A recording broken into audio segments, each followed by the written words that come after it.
আজকে তোমাদের সাথে একটা মজাদার রেসিপি শেয়ার করব।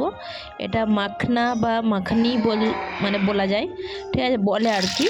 তো ওটা হচ্ছে মহারাষ্ট্র থেকে এনেছিল, অনেক দিনই হয়ে গেছে, তো রান্না করা হয়নি, ঠিক আছে। তো সেই জন্য আমি বলি চলো আজকে রেসিপিটা করা যাক।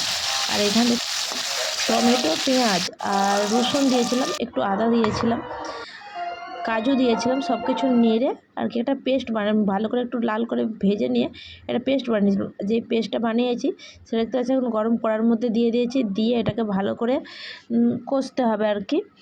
তো ভালো করে নেড়ে আর এর মধ্যে আমি লঙ্কা গুঁড়ো, হলুদ গুঁড়ো, নুন দিয়ে ভালো করে নেড়ে, দেখতে পাচ্ছ মশলায় কি সুন্দর তেল ছেড়ে দিয়েছে। তেল ছেড়ে দেওয়ার পরে আবার আমি গোটা কাজু দিয়েছিলাম, কারণ এটা মুখে পড়লে আরও খেতে ভালো লাগবে। তো এখানে দেখতে পাচ্ছ মাখানি রেডি। আর এটা কিন্তু পরোটার সঙ্গে বা লুচির সঙ্গে বা রুটির সঙ্গে যার সঙ্গেও খেতে পারো। আমি এখানে পরোটার সঙ্গে খাচ্ছি, তোমরা অবশ্যই কিন্তু রেসিপিটা ঘরেতে বানাবে। চলো টাটা।